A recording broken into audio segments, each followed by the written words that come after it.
E é isso aí, gente. Estamos de volta rapidinho. Eu vou direto para a redação do Jornal Diário de Teresópolis. Afinal de contas, né, prioridade absoluta para o nosso jornalismo. E é aqui que você sabe dos fatos e acontecimentos da nossa cidade e região. Como vimos, né, temos aí a situação das pontes, teve ônibus incendiado. Nós vamos falar sobre vários assuntos, mas eu converso agora com o repórter Marcelo Medeiros, que tem mais as informações sobre os fatos e acontecimentos da cidade. Seja bem-vindo, Marcelo. Mas aí um dia de participações com muita coisa pela frente, né, Marcelo? Olá, Anderson. Olá, pessoal de casa, telespectadores da Diário TV, leitores do nosso jornal O Diário de Teresópolis. Ontem à noite, um grande susto na BR-116, no quilômetro 13. Já quase em Além Paraíba, esse ônibus da empresa Novo Horizonte, que havia saído do Rio de Janeiro, passou aqui por Teresópolis e seguia para a Vitória da Conquista, na Bahia. Ele acabou incendiado após um curto-circuito, aparentemente, né? Os passageiros perceberam, e o motorista também, né? Um cheiro forte de queimado a partir do motor, e assim que começou a sair fumaça, todo mundo desceu do coletivo e, apesar da utilização de extintores, não foi possível evitar a destruição total desse coletivo, consequentemente das bagagens aí, das pessoas que seguiam para a Vitória da Conquista. O Corpo de Bombeiros de Além Paraíba foi acionado, o pessoal da CRT, mas, felizmente, né, devido à distância, ao tempo, aí, as chamas acabaram consumindo todo o coletivo dessa empresa, a empresa Novo Horizonte, que seguia do Rio para a Vitória da Conquista ontem à noite, essa situação. Ainda na BR-116, a Polícia Rodoviária Federal conseguiu evitar um assalto em um posto de gasolina na Rio Teresópolis, em Magé, porque estava em patrulhamento e, quando passou próximo ao posto de gasolina, percebeu uma ação suspeita e resolveu abordar as pessoas que estavam nesse veículo, um Onix de cor branca. E quando eles viram a viatura da PRF chegando, já saíram acelerando e, na perseguição, atiraram contra a viatura da PRF, mas, no final das contas, eles acabaram se dando mal, aí, saíram da pista, bateram em um poste. E o motorista menor de idade foi atingido nessa troca de tiros com a Polícia Rodoviária Federal, nessa tentativa de assalto em um posto de gasolina no quilômetro 137 em Magé. O carona do veículo, apesar do acidente, ainda conseguiu rolar ali para o acostamento e correu para uma comunidade vizinha. Mas o motorista menor de idade acabou baleado, o caso foi registrado na delegacia de Magé. Bom, Anderson, falando também das pontes, né? Foi destaque em nossa capa de ontem, a ponte lá de Vieira, né? No 3º Distrito, que dá acesso à Serra de Vieira, em situação precaríssima. E essa é apenas uma das muitas pontes, aí, das muitas passagens do 2º e 3º Distritos em condições muito ruins e que colocam em risco crianças que passam ali em ônibus, indo e voltando da escola, os moradores da região de maneira geral, né? E, logicamente, também o escoamento da lavoura, né, da nossa importante produção rural. A gente viu na época da greve dos caminhoneiros como é que foi, né? Ficaram alguns dias sem os caminhões descerem, o Exército esteve aqui para ajudar a liberar a passagem e conseguiram abastecer lá no interior, lá no estado do Rio, com esse material do interior. Em poucos dias foram 300 caminhões que ficaram retidos. A gente vê o tamanho dessa produção rural, mas se as pontes não forem reparadas, não sofrerem manutenção, essas lavouras com certeza serão muito prejudicadas. Para falar dessa situação, né, da precariedade das pontes, conversamos com o secretário de Agricultura, Fernando Mendes, que falou da dificuldade nesse momento e da necessidade, inclusive, também da participação da população. Bom, Fernando, essa situação das pontes é uma situação que vocês vêm convivendo já há alguns anos, nessa precariedade, mas na época da tragédia acabou sendo ampliada, né? Fala daquele momento da tragédia, né, onde foi preciso fazer um esforço maior, recuperar muitas pontes, né? Na realidade, na tragédia, eu estava à frente da secretaria e nós fizemos um levantamento de 49 pontes que foram, de alguma maneira, abaladas no município. Dessas 49, nós estabelecemos uma lista de prioridade e essa lista foi aprovada pelo Conselho Municipal de Desenvolvimento Rural de Teresópolis e entregue ao governo do estado através do representante da EMOP e da Secretaria de Estado de Agricultura, que estavam presentes no município à época. Além disso, as próprias condições financeiras e econômicas da prefeitura pós-tragédia dificultam a manutenção dessas pontes. São pontes de madeira, com uma altura baixa com relação ao rio, com vão de altura baixa com relação ao rio, que na maioria das vezes durante o período de chuva sofrem abalos até pela pressão da água. Isso é uma coisa que nos preocupa. Nós estamos fazendo novamente um levantamento de todas as pontes do município, no interior, estabelecendo listas de prioridades para manutenção e assim atacando essas prioridades. Paralelo a isso, nós estamos fazendo parceria com algumas associações de moradores, tendo em vista a dificuldade financeira e orçamentária da prefeitura, e essas associações de moradores ou esses moradores se mobilizam na aquisição de materiais necessários para a manutenção dessas pontes e nós fornecemos a mão de obra. A gente tem trabalhado nesse sentido. Bom, e nesse momento que enfrenta o município, a gente passou por um problema político e depois acabou chegando nesse momento que a gente está, comprometendo essa gestão com uma gestão que já pega o serviço andando do governo anterior. Então, nesse momento, acaba sendo até mais importante essa compreensão da população, essa participação popular, principalmente nessas localidades, que são muitas localidades do interior. Sem sombra de dúvida. Independente da gravidade da situação orçamentária e financeira do município de Teresópolis, a solução para Teresópolis avançar com maior rapidez é a participação popular. A participação da população junto com o poder público, seja fiscalizando ou andando de mão dada em sistema de parceria, é fundamental para que o município saia da situação que se encontra.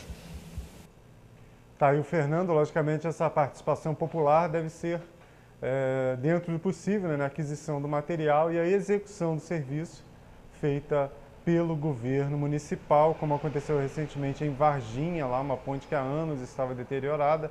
A comunidade se cotizou, arrecadou o material e a prefeitura executou, assim como também aconteceu em Andradas, em uma estrada que liga Andradas e Santa Rita. Essa parceria é necessária aí como disse o Fernando, para o município evoluir de maneira mais rápida. Anderson. Bem, Marcelo, a gente vê que o trabalho tem sido priorizado e, como eu lembrei muito bem na abertura do programa, na leitura da nossa primeira página, quando a gente fala desse tipo de ponte, quando a gente fala desse tipo de coisa, de dificuldade de acesso ao nosso interior, à nossa região, que é a maior produtora agrícola do estado do Rio de Janeiro, a gente fala também em prejuízo para a nossa economia. Então tem que ser prioritário mesmo. Parabéns aí, Marcelo, por essa reportagem. A cobertura você sempre vai ter aqui, a gente está sempre de olho nesses fatos e acontecimentos, a gente está sempre de olho nessas demandas da comunidade, principalmente do interior, pela necessidade que nós temos aqui de acompanhar, Apesar da gente não ser o dono da verdade, Vanderlei? Que a gente não é o dono da verdade, não. O dono da verdade é o Facebook da prefeitura. Mas a gente faz o nosso trabalho aqui. Jeffrey, seja muito bem-vindo, está de volta. Estamos aqui. Preparou foto hoje ou vai falar da verdade lá, não? Rapaz, eu estava guardando um assunto para a gente falar aqui sobre Manuel Bandeira. Manuel Bandeira, que tem uma relação com Teresópolis. Tem uma relação grande, com Teresópolis, em 2018, a gente lembra os 50 anos de morte de Manuel Bandeira. Mas a data, são tantas coisas acontecendo ao mesmo tempo. A data foi dia 13 de outubro, a data de falecimento dele. Foi 13 de outubro de 68 que ele morreu, aos 79 anos, no Rio de Janeiro. Um ano depois de ter sido escolhido e ter aceito participar da nossa Academia Teresopolitana de Letras, ou seja, uma honra, ter o Manuel Bandeira como membro da Academia, Ele acabou virando um patrono de uma das cadeiras da Academia, em função dessa sua ascensão à Academia. Mas é uma data que a gente deve lembrar, porque é um personagem muito rico para a história do Brasil, para a literatura e principalmente para a história de Teresópolis, onde ele compôs a maior parte, mais da metade da sua obra. Então o Manuel Bandeira veio para cá. Pouca gente sabe disso. Pouca gente sabe disso, da importância é isso. Muito relevante a participação do Manuel Bandeira. E o único imóvel que ele teve em vida, o único imóvel que ele adquiriu ao longo de todo esse tempo de imigrante, de andarilho que ele tinha, que ele andou. Aqui perto, é uma casa aqui em Agrões, ali ao lado do Clube do Cavalo, da antiga casa de chá inglesa que havia ali, onde depois virou a Radiação 2000, aquele prédiozinho do lado, com em frente ao Antônio Santiago ali, Em frente ao Antônio Santiago.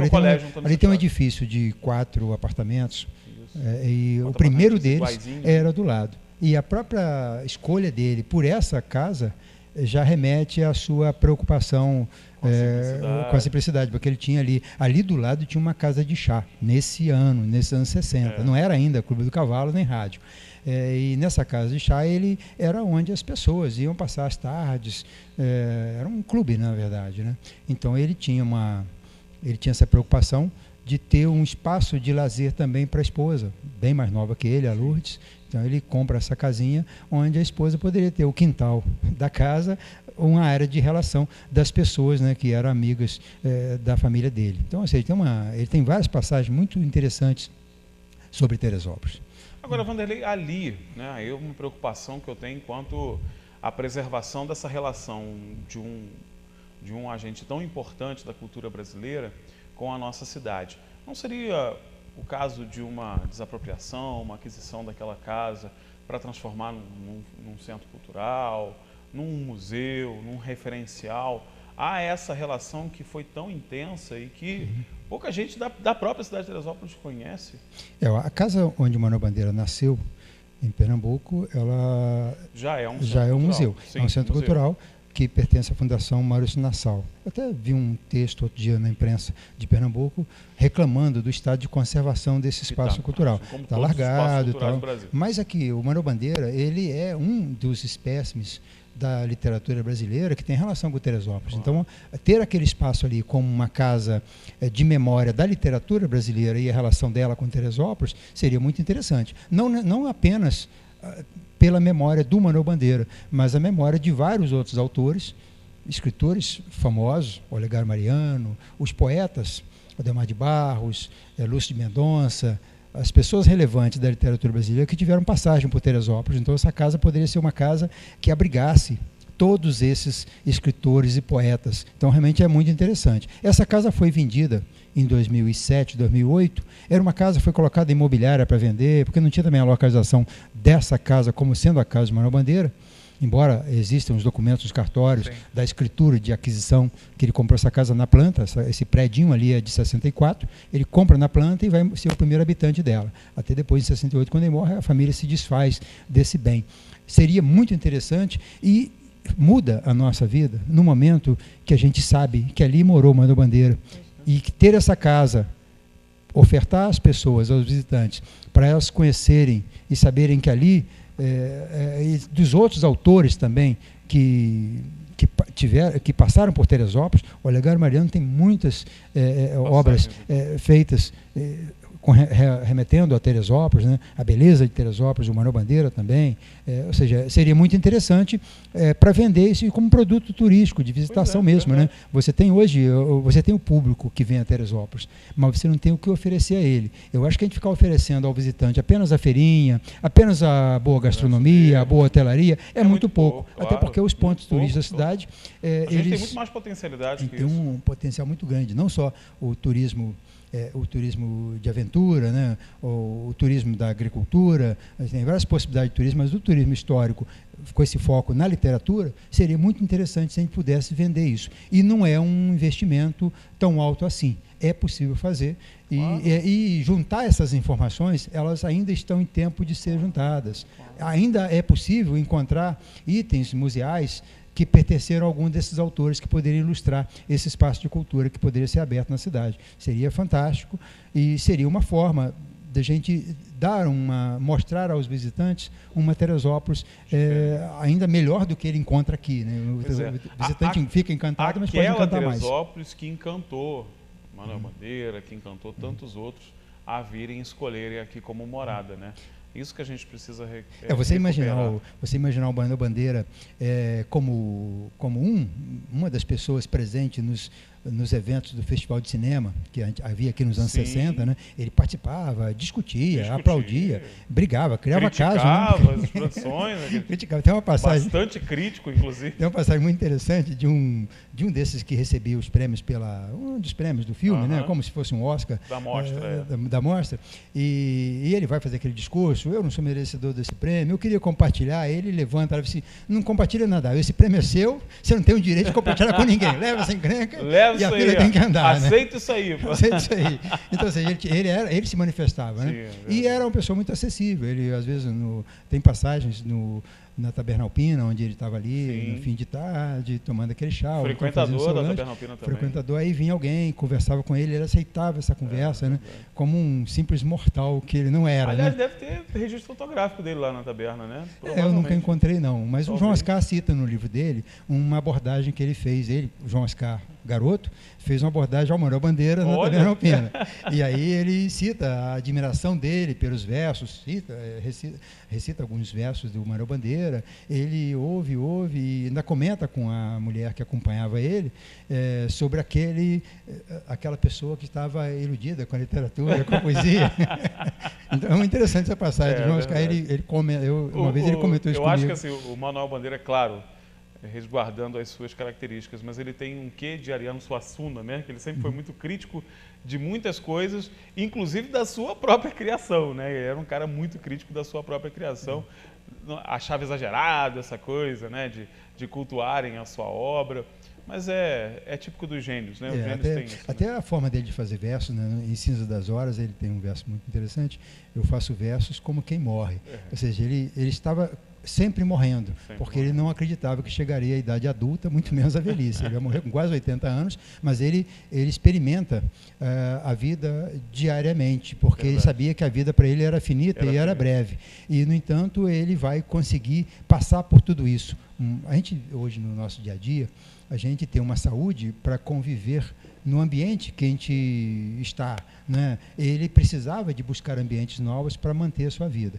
É assim que ele vem para Teresópolis com 18 anos de idade, e depois ele vai para a Suíça, ele vai para Petrópolis, ele vai experimentar vários climas diferentes para ver onde melhor ele se adapta. E como havia naquela época da tuberculose, que matava, a forma de combate às doenças eram outras, né? Tem uma passagem que eu não consigo decorar a fala dele, mas olha o que ele diz aqui com relação à sua escolha por Teresópolis, onde ele vem, conhece e fica encantado. Não tenho mais dúvida que o lugar que melhor me convém é este. Outros poderá haver mais secos, de temperatura mais constante. Teresópolis tem, a par de um clima ameno, esta incomparável natureza, que é um consolo para quem se criou no amor dela. Olha, interessante essa definição de Teresópolis como clima ideal para ele, porque além do clima que ele vai encontrar em outros lugares, ele encontra também essa relação com a natureza. Ambiência, né? Essa ambiência que vai fazer. E essa ambiência é uma coisa que nós temos de graça, sem ter que sair andando muito, né? Então a gente tem que dar muito valor. E mesmo hoje, tantos anos depois, não precisa correr muito para achar ela, né? E a gente tem que dar muito valor a essa cidade onde a gente vive, a gente tem que procurar conhecer mais e difundir mais as coisas interessantes da cidade, porque muita gente experimenta o belo, experimenta as coisas boas da vida e não consegue dar valor porque não sabe que aquilo é bom. Preciso alguém dizer, isso é bom, existe um ruim em outro lugar. Vai morar num lugar quente por um mês ou dois e ver como é que é bom Teresópolis. Né? Aqui não precisa ligar o botão do ar-condicionado, é um ar-condicionado natural, né? Os 22 graus, 23 graus já é a nossa temperatura constante. Como diz o candidato, vai para Maricá para ver o que é bom. Aquela coisa de lugar, né? Gente, muito legal. Vanderlei, obrigado pela participação mais uma vez. Você que leu Manuel Bandeira aí na sua formação acadêmica, você que gosta de ler Manuel Bandeira, quem sabe você está lendo um verso inspirado por Teresópolis e nem sabia disso, né? Quem sabe? Agora você já sabe disso. Bom, eu quero encerrar o programa de hoje desejando, né, a minha guerreira, minha mãezinha, Dona Léo, hoje completando 69 anos, gente. Ó, ano que vem tem festona de 70 anos para Dona Léo. Dona Léo hoje fazendo aniversário, beijo, mãe, obrigado por ser essa guerreira, esse exemplo, né, de vida, esse exemplo de mulher, esse exemplo de vó, bisavó, enfim, né, essa força toda, essa fortaleza toda que mantém a família Marques Duarte aí unida sempre, né, e coesa. Parabéns, Dona Léo. Estou indo para lá almoçar com ela, prepara o rango aí que eu estou indo, tá? Parabéns, Dona Léo. Vanderlei, obrigado pela participação. Amanhã estamos de volta. Prazer muito grande. Parabéns, Dona Léo. Dona Léo está completando 69 anos. Uma garota ainda. Uma garotinha, né? Foi tempo que 50, 60 era idade avançada. Era idade, né? Hoje já é quase uma continuidade da juventude. É menina, está se preparando. Parabéns, Dona Léo, e a É isso aí, gente. Obrigado pela participação durante o programa de hoje. Amanhã tem mais, garanto a vocês. Se você gostou das entrevistas de hoje, se prepara, que amanhã também está muito bom e eu quero que você participe comigo. Um grande beijo, excelente quarta-feira e até a próxima. Jornal Diário na TV. Oferecimento: Hospital São José. Tudo pela vida.